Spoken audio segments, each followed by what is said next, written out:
A New Hampshire poll released by Monmouth University today shows a close race in the first-in-the-nation primary state, with former South Bend Mayor Pete Buttigieg leading the field at 20%, followed by former Vice President Joe Biden at 19%. CBS News campaign reporter Nicole Saganga says New Hampshire neighbors Vermont Senator Bernie Sanders and Massachusetts Senator Elizabeth Warren register at 18% and 15%, respectively.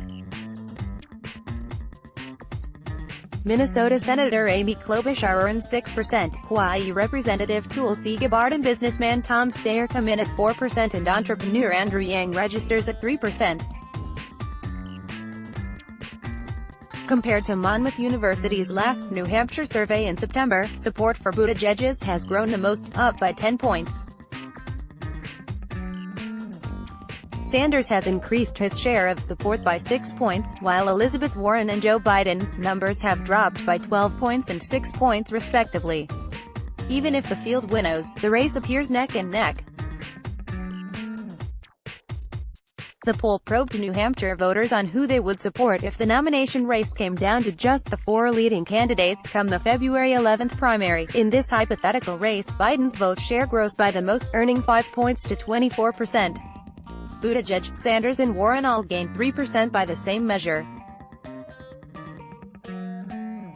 Of note, another 5% of voters, half of whom back Gabbard, say they will not cast a ballot for any of these candidates in a 4-way contest.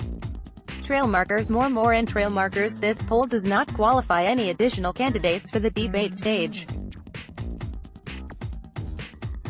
To qualify, contenders must raise money from 225,000 unique donors, with at least 1,000 apiece in 20 states, and reach polling thresholds in qualifying surveys.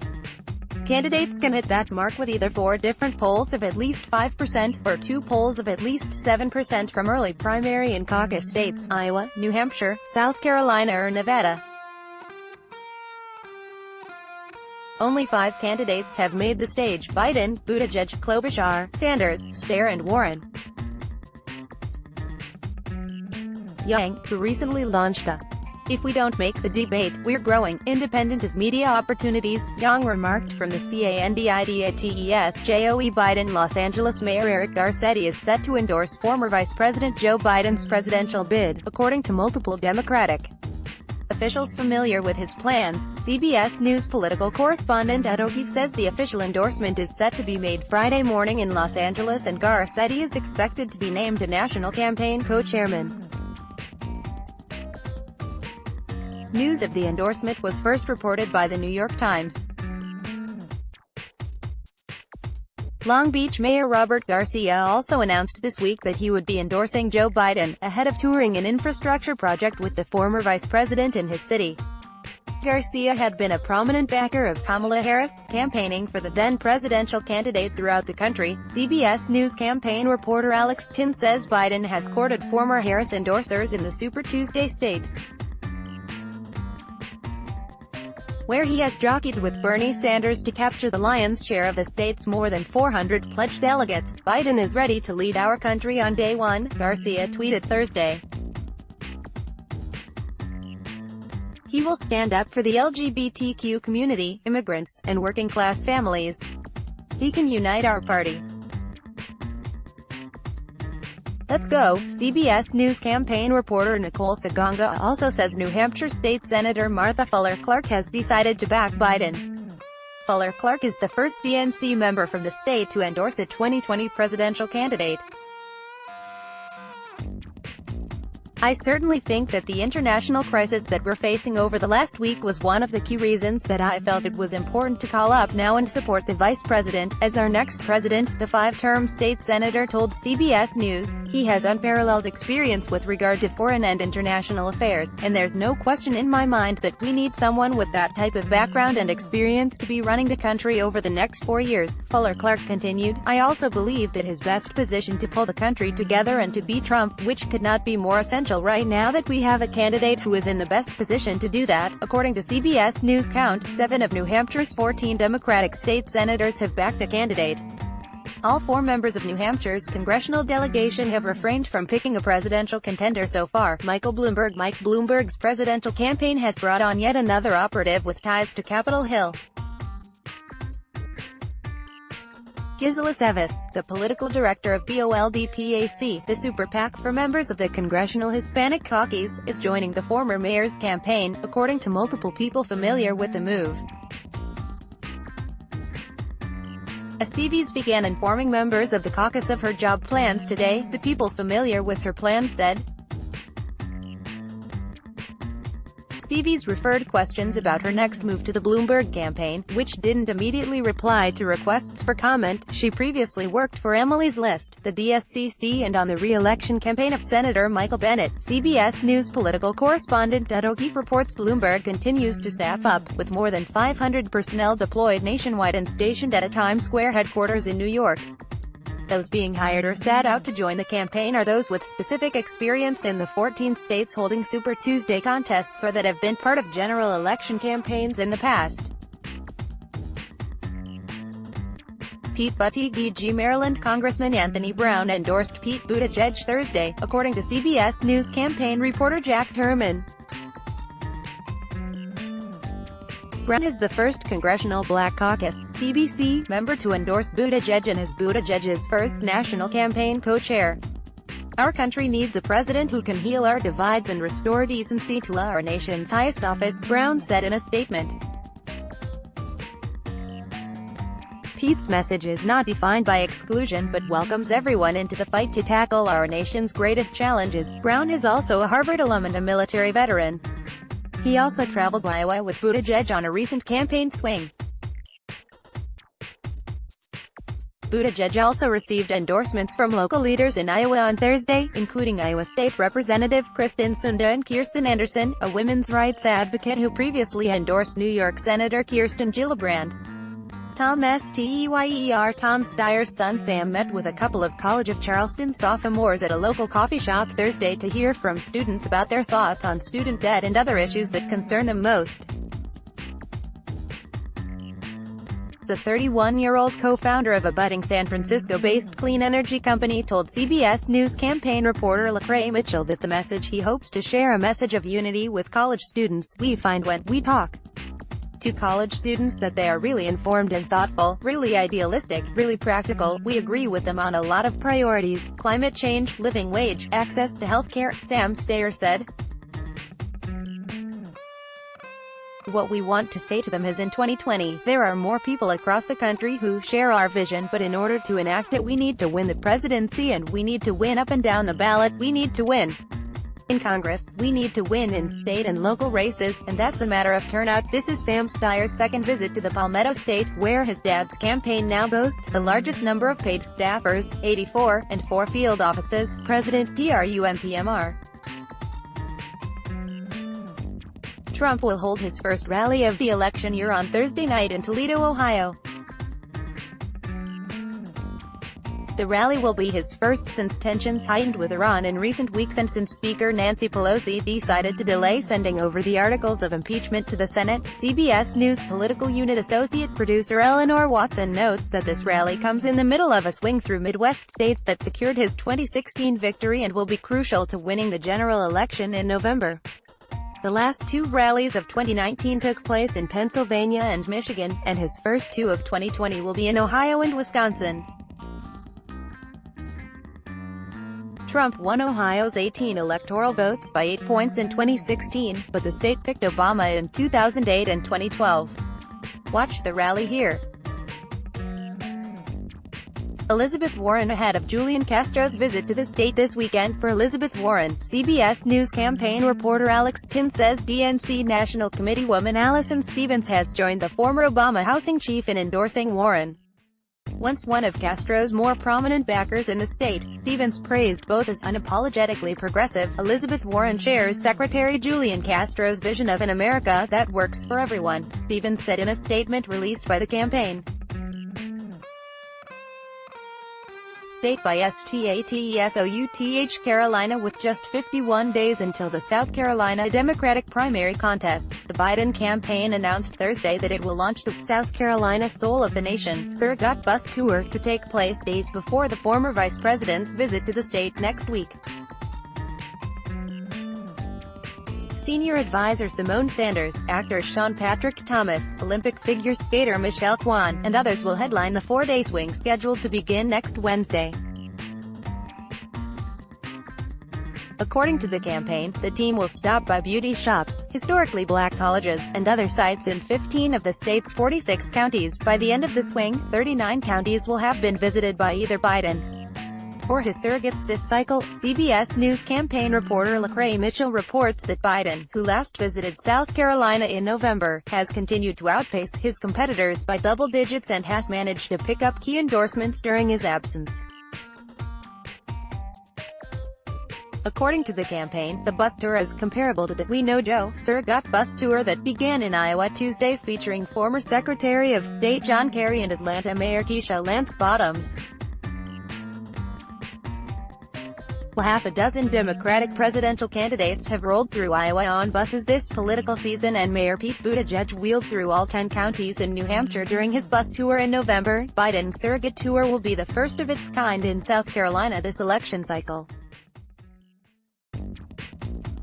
But in years past, Democratic and Republican presidential candidates have used bus tours to connect with voters in the state ahead of presidential primary contests. In January 2008, the Post and Courier reported that Democratic hopeful John Edwards and Republican candidates John McCain and Fred Thompson were all zigzagging through the southern coastal region of the state known as the Low Country just 2 weeks before both state parties' presidential primary contests. South Carolina State Senator Marlin Kimpson officially endorsed Biden on Monday and is scheduled to participate in the tour.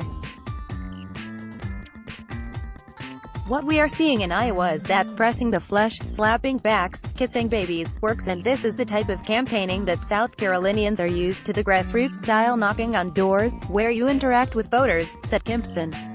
We got a lot of new entrants in this election spending tons of money, and South Carolinians appreciate Biden having the old-school style retail politics. It's an indication not that he thinks that somebody is snipping at his coattails, but his appreciation and love for our state. Separately, South Carolina Representative J.A. Moore acted as a tour guide for Elizabeth Warren surrogate Maurice Mitchell, the national director of the Working Families Party, as the two met with a local African-American business owner in North Charleston Thursday afternoon. Warren has a whole platform that's just focused on that corruption, so that everyday people, working folks, and small businesses and entrepreneurs have a fighting chance and have the support of their government, Mitchell told a local business owner. A Warren presidency, not only would it be like years away from Donald Trump, it'll be something that we've never experienced, and it's time. Moore, who was an early endorser and ardent supporter of California Senator Kamala Harris, said this is his first public campaign-related event with a presidential team since Harris suspended her campaign in December. At the time, he told CBS News that Harris's support would have to be earned by other Democratic contenders. Now, a month after Harris's departure, Moore has been in close talks with half a dozen presidential campaigns, including Warren's, as he weighs his next move. In an interview with Mitchell Thursday, Moore said it's important for presidential campaigns and candidates to visit his diverse district, where he says more than 27 countries are represented, and to remember the state even after the primary in February. South Carolina, to me, is a very valuable state, nationally. We can become a purple state, we just have to have the investment at the national level to do it, said Moore. We need the presidential campaigns to have deep roots here in South Carolina after February. I'm going to make sure whoever I endorse moving forward, that's going to be a commitment that I demand. ADWARSSOCIAL etiquette. Facebook is reaffirming its commitment not to fact-check or ban political ads on its platform, CBS News political unit associate producer Ben Mitchell reports. In a press release Thursday, the social media company outlined new transparency features for its ad library and tools for users to opt in or out of targeted ads, but doubled down on its increasingly controversial position. While Twitter has chosen to block political ads and Google has chosen to limit the targeting of political ads, we are choosing to expand transparency and give more controls to people when it comes to political ads, Facebook said. The company says after it spoke to various activist groups and campaigns of all sizes and political persuasions, it learned how much those groups value Facebook's targeting tools. It also pointed out that 85% ad spending by presidential candidates is targeted at audiences of 250,000 or more. Ultimately, we don't think decisions about political ads should be made by private companies, the statement reads. Facebook also reiterated its calls for clear rules and regulations from the government, a sentiment echoed by Facebook founder and CEO Mark Zuckerberg in his own Facebook post later in the day. There are a number of areas where I believe governments establishing clearer rules would be helpful, including around elections, harmful content, privacy, and ad portability, writes Zuckerberg. I've called for new regulation in these areas, and over the next decade I hope we get clearer rules for the internet. Congressional coverage. The Democratic campaign arm raised about $14.4 million in December, bringing their total to $124.7 million in 2019. Democratic Congressional Campaign Committee Chairwoman Sherry Bustos told reporters Thursday that this is $20 million more than what they had raised in 2017, says CBS News political unit broadcast associate Aaron Navarro. We got to hang on to this majority because we know what's at stake in 2020.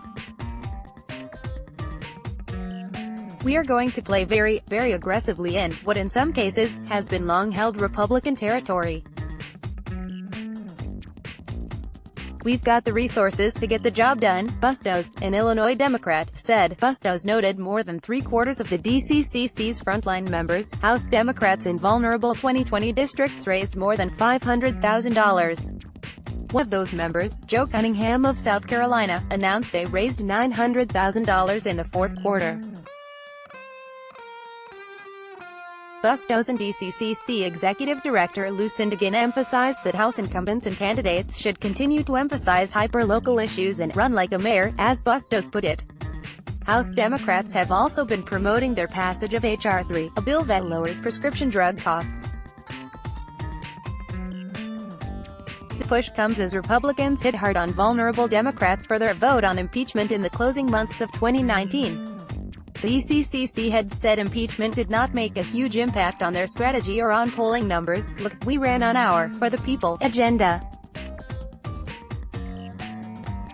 So the people who are frontline members right now, they knew about keeping things local. In these tougher districts, believe me, you don't obsess about Donald Trump's. I think most people in America know how you feel about Donald Trump, Bustos said. I think that's the winning formula, to talk about what matters to people. Ginn added, the list of things that's on people's minds does not include impeachment right now. When asked about if they've tested split-ticket voting with leading Democratic presidential frontrunners in Trump-won districts, Ginn said it's still too far to gauge that. We can control what we can control. We are going to run aggressive, smart strategy on the issues that matter to voters in each individual district, she said. Let's block ads. Why?